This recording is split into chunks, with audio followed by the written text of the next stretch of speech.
Hi, I'm Seamless, and today is Friday, which means it's time for a new How to Bass tutorial. And today we're going to show you how to make this sound. Now, some of you may be thinking that that pizza box is the same pizza box that were there in one of the other videos, but here to tell you that no, it's a completely different pizza box. Anyway, let's do this sound. This sound was based on an idea that I was exploring during a lesson, actually.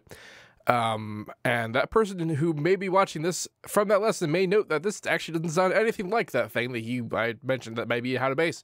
That's because it didn't work, but this is based on it. It's the same patch, the same everything else, and then some alterations were made to make the sound this. Speaking of lessons, it's worth pointing out that in 2016, which is to say in 25 days, I will be raising the price of lessons. I have a video on that. Suffice to say, it's somewhat of a large increase. So if you're looking to get lessons, now is probably the time, at least to schedule it. I'm booked until like February. But as long as you get them before 2016, you'll get them at the current pricing and not at the new pricing. If you're worried about, oh no, I'm too much money about lessons, I probably will do a sale sometime next year. So it's not the end of the world. It's just a prolonging of the world. Anyway, this sound. So this is a somewhat common usage of citrus growl and Vocodex kind of thing, but there's slight differences in what I have chosen to modulate. This originally started as me trying to make a more squarey sounding thing. This is what the citrus sounds like by itself.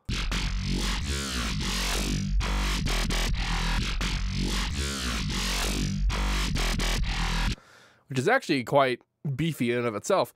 That's because there's a lot more than just FM happening. I'm also filtering.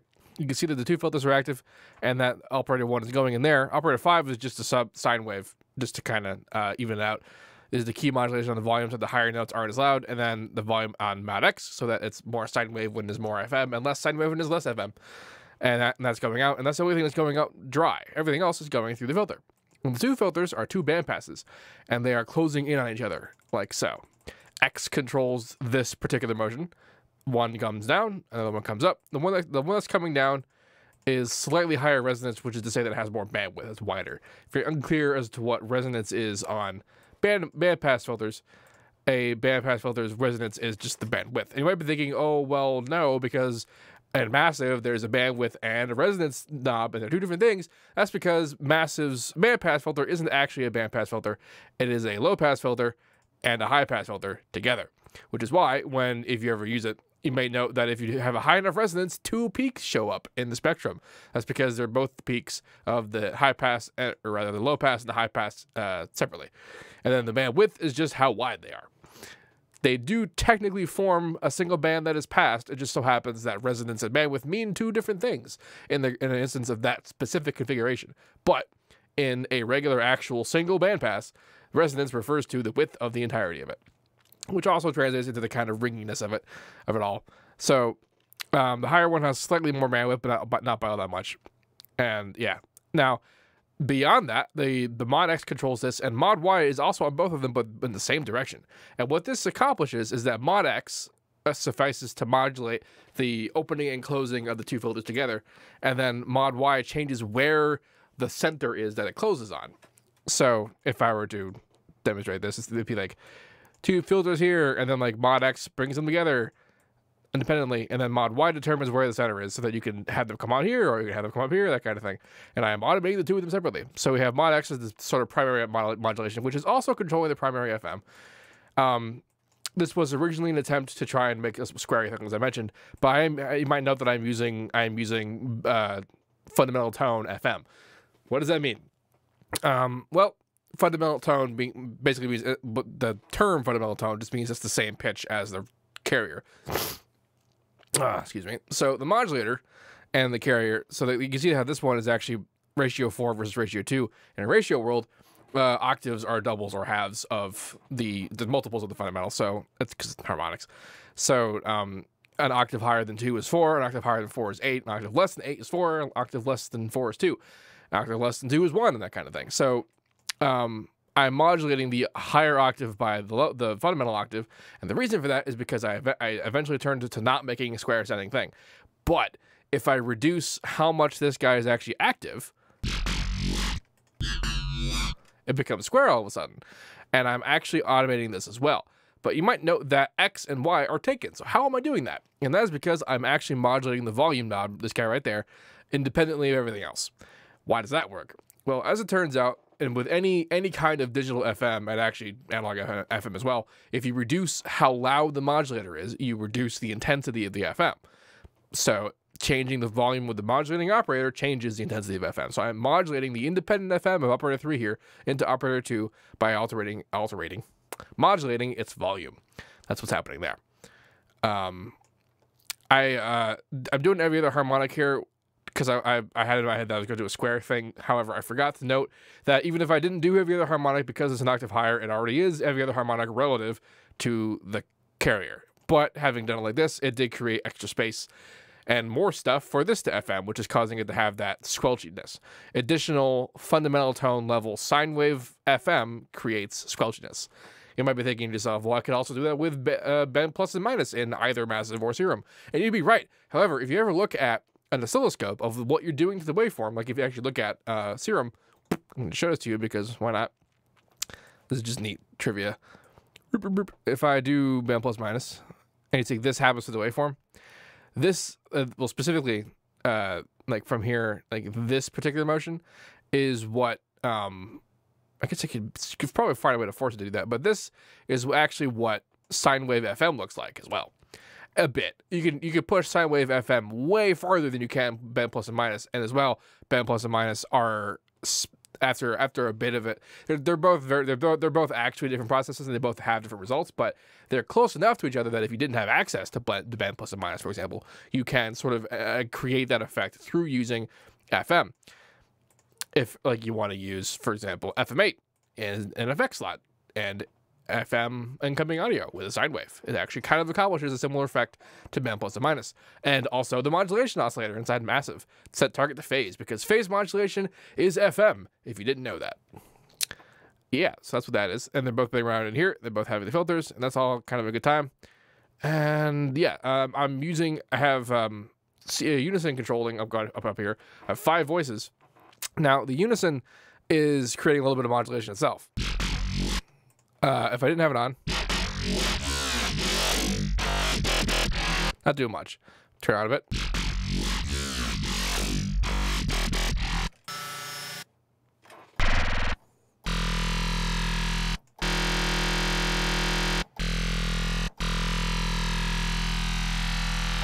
That's what it's adding to the sound to do that. I have the volume down, which is just to say that the effect of it is slightly lessened. It's still pretty present. A little bit of panning just to widen it up. Tiniest bit of pitch, which is causing the slight motion, as opposed to a lot of motion. When I had a lot of motion, you might have noticed that because the phase is set so low, we're getting that kind of effect. But because I didn't put low enough,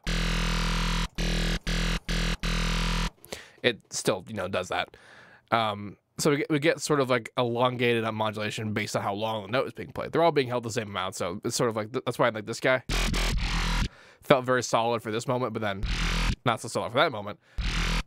But if I start playing it there, it feels a bit more solid, because the time was allowed for the unison to do its job with all the phase canceling and that kind of stuff. Cool. Now let's talk about what we're doing with the rest of the stuff up here. So delay bank, extremely small delay, and I could have sworn I had offset, but now I do. So that gives us that kind of like tin canny robot-y feel. Sort of set the taste, I guess. And then Vocodex, which is doing a whole hell of a lot. So what's going on here is that because we're vocoding it against itself, it's its own carrier and modulator. There's a lot of motion happening with it, so obviously there's a lot to use with it.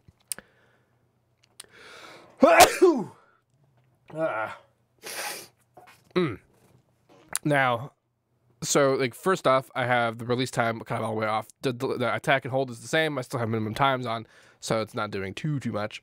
Order is all the way up, 100 voices. The bandwidth and the pitches, amount are being automated.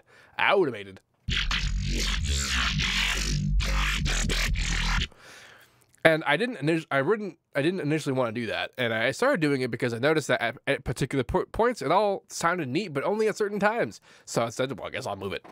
Same thing with the pitch. They have I couldn't just decide on one position because they all had their merits. Right now we're looking at the bandwidth, but if we look at the band gain, I'm getting rid of the lower frequencies, and I'm actually letting lower frequencies in on the carrier and mod input mix here. Now, fun thing about the wet mix, the mod and carrier and all that stuff is that you might be thinking that this stuff is just levels against each other, and it kind of is, but it's also kind of not.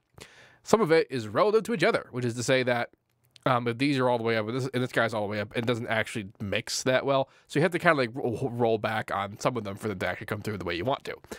They're coming on the top and the bottom. So like I have high pass, like what is that there? 3,000 hertz. So 3,000 hertz plus some of the original sounds are coming back in. And then this is 200 hertz down, some of the bass is coming back in. So we're replacing the high and the low with the original sound so that we actually have some high and low in there, because the Vocodex does a good job of destroying those two particular groups of frequencies. A little bit of the SG, which stands for Sound Goodizer, which is actually an internal Sound Goodizer. And Sound Goodizer, if you didn't know, is a set of Maximus presets. In fact, if you go to Maximus and you go to the presets, there's Sound Goodizer presets, and there they are. So that's what a little bit of that is. I'm pretty sure that's A, preset A, setting up to do there. So that's neat. Let's see, modulator, band distribution. So the band distribution is one of the reasons why this is possible. Because if you look at the frequencies, you can see they have 100 up there, but it doesn't quite look like there's 100 bands. That's because most of them are actually being crushed up against the higher frequencies. It's actually quite interesting. What the band distribution does, typically you'd see it and it'd be a straight line and then it'd be up here. So it's kind of fixing them linearly all the way through. But if you ever wonder what that kind of like vocody sound is, that weird little phasey sound that comes out of having something having been vocoded, it's very distinctive and very sort of, you know what it sounds like. That comes from the fact that the divisions of the bands are evenly distributed hertz-wise and not octave-wise.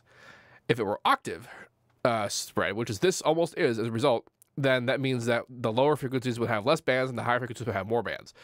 You can actually see this sort of the difference up here. Let's actually look at the EQ because it does both. So here we have as divided by octaves versus as divided by frequencies down here. Frequencies, octaves. So you can see even distribution of octaves all the way up, all the way down. But the frequencies in the space that is 5200, which is to say 50 hertz, the same space up top is 5,000 hertz. And that's because as you go higher up an octave, there's more frequencies in between individual notes. So if I evenly, and this spread here is that same thing, 5K and 50, same deal. So if I spread it evenly, there's actually way more hertz spread in between each band than there were previously, and that even distribution of phasing, because the bands create phasing in their cuts, has that very specific sound to it. And we're essentially not doing that by causing this distribution to force it to be even. It's not perfectly even. It's just kind of to ear. I don't actually know what curve would be even, but it's closer to even than it was a minute ago. It doesn't show in this window, which is kind of weird, but good stuff. So this is basically just the EQ of it all, so that's just kind of EQing it a bit. And then the bandwidth. I have a huge bandwidth on the bottom, and I do that because I don't want there to be, as the bands rise and just split open a bit, they overlap the bands, and that creates a different kind of phasing, but it reduces the overall phasing, and it basically opens up that low one to just be what the low is supposed to be. And I do that because modulating the bands that down there creates that, again, very distinctive kind of rumbly mid-frequency business, which people tend not to want. I'm getting rid of that by doing this. I'm also getting rid of it by doing this. So it's kind of a double-ended attack on that. And then this is just kind of like super lightly touched, because as I'm modulating the bandwidth, sort of how far the modulation can go is determined by this particular graph. If I go really low, I get that too thin of a band approach. If I do this, I get that too thick band approach. So You can, that's how you can set that set, sort of. It's like setting the modulation range of the overall bandwidth, which you can set per band, which is cool. And modulator pitch shift, which was set completely randomly. This is actually something that I did during the lesson when I was dicking around with it, just being like, huh, that sounds kind of cool. Oh, that sounds neat too. I proceeded not to touch it. But you might get cool results if you do.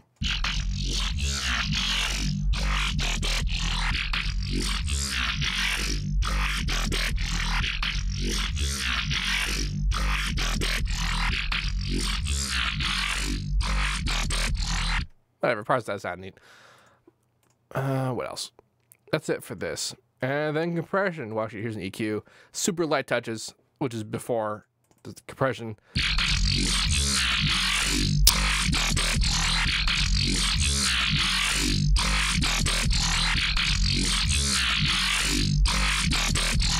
You kind of see this big old hole in it. That's basically the result of the two band passes coming across each other. Low, mid, and high is kind of crushed super hard with a really fast release time. Except for the low, it's just kind of turned up. And then the splits are set as such. And then the master has low times as well. And then really just compression. That's limiting, basically. Multiband limiting. I'm not really trying super hard to do much with it. That's just what I'm doing to sort of control it. It appeared to mess with it a little bit. Wait, turn this back on.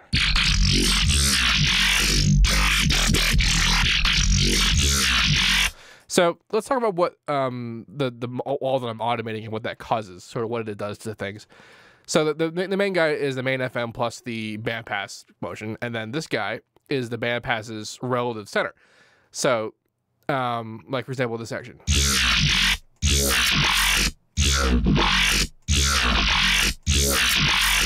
It's basically a secondary motion of the whole of it. So it's opening and closing, but then it's also moving where the center is.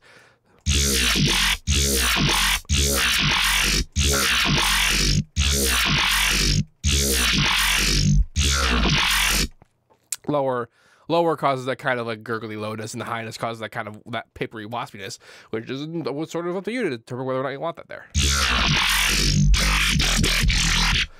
This guy is the bandwidth envelope. Lower bandwidth gets us that glassy, too thin feel, and then too much gets us that kind of stuffy feeling.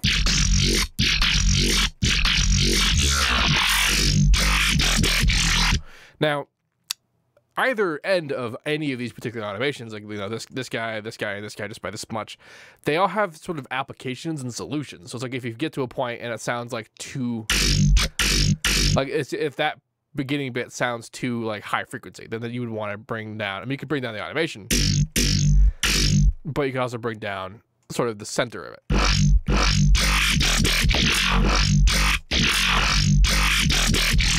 So that's the goal of that idea, and the bandwidth can help with that too.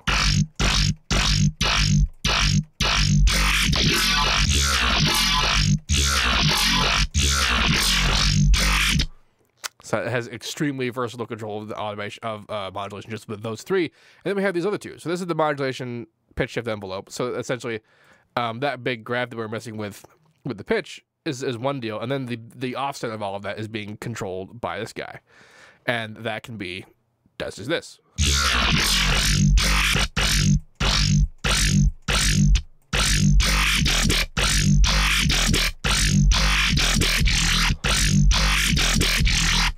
And then this last guy here is the third oscillator that's modulating the square setup with the fundamental setup and citrus way along that we mentioned. This guy's volume here. So it's essentially modulating between super toothy to super smooth. And everything in between.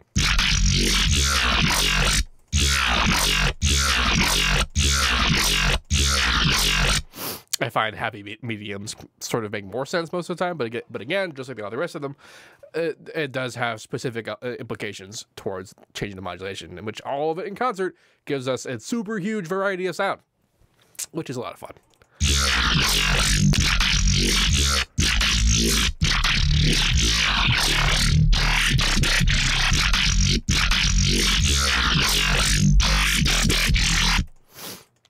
And then that works out pretty good. And you have control over just about everything, which is pretty cool. I hope this made sense to you. This FLP will be available for download in the description of this video. If you have any questions about this, please let me know. Don't forget to like, comment, or subscribe, and all that good stuff. And as usual, have a nice day. This is where I turn off the video.